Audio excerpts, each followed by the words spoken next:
Pour Raphaël, qui est en 5e secondaire, l'école est terminée. Les vacances sont commencées, même s'il reste encore 5 semaines de cours en ligne. Je sais que j'ai un cours demain, mais je sais pas, non, pour être honnête, ça me tente pas vraiment. Je fais pas des trucs d'école parce que j'ai d'autres occupations plus proches puis plus attrayantes à faire, genre. Après 2 mois à la maison, sans travaux scolaires, sans nouvelles parfois des professeurs, beaucoup d'adolescents comme lui sont démotivés. Sa mère, elle, est découragée. Zéro motivation de faire ses travaux, de faire des rencontres avec ses professeurs en ce moment. Tu sais, des travaux là, académiques, il n'en fait pas. Puis là, cette semaine, on a commencé à avoir des appels des professeurs, des courriels des professeurs pour des travaux. Puis là, ça a été une fin de non-recevoir.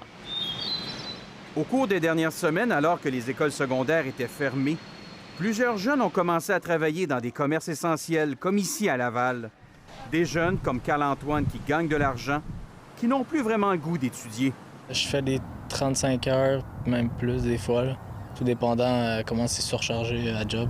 J'avais pas beaucoup d'études, fait que là, je me suis dit c'était un peu les vacances, fait que on n'aura pas de travail à faire, c'était fini l'année. Fait que là, j'ai décidé de travailler, puis là, au milieu de mai, j'ai su que les travaux allaient recommencer, puis ça m'a un peu surpris. Dans les écoles secondaires de Laval, les directions, les enseignants sont inquiets pour les jeunes.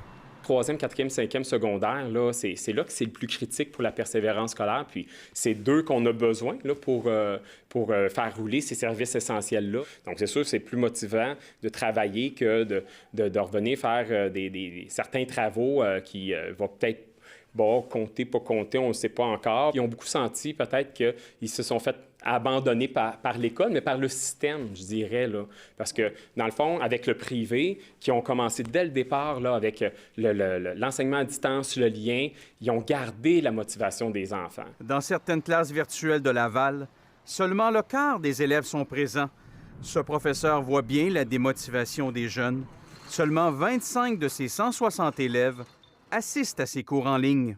La grosse problématique à laquelle je fais face en ce moment, c'est vraiment là, les élèves qui travaillent à temps plein ou qui font du 40 heures semaine et plus. Là. Quand on appelle les parents, souvent, c'est eux-mêmes les parents qui vont un petit peu là, expliquer « Mon enfant n'est pas disponible, là, il travaille énormément cette semaine. » On le sait maintenant. Le taux de décrochage scolaire à Laval est d'environ 22 %.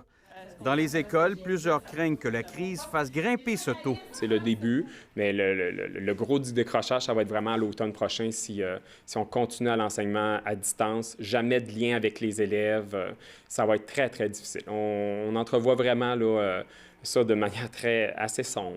Pour Amélia, qui tente de terminer ses études secondaires, difficile de faire l'école à distance. C'est dur, tu peux pas aller voir le prof quand tu veux. Faut que tu t'arranges avec toi-même, faut que tu répondes puis que tu essaies de comprendre, mais c'est dur quand tu n'as pas ta prof près de toi. Là. Un défi pour les enseignants du secondaire qui devront faire des pieds et des mains pour garder les élèves motivés, que ce soit sur les bancs d'école ou encore devant leur ordinateur à la maison. Ici Jean-Philippe Robillard, Radio-Canada, Laval.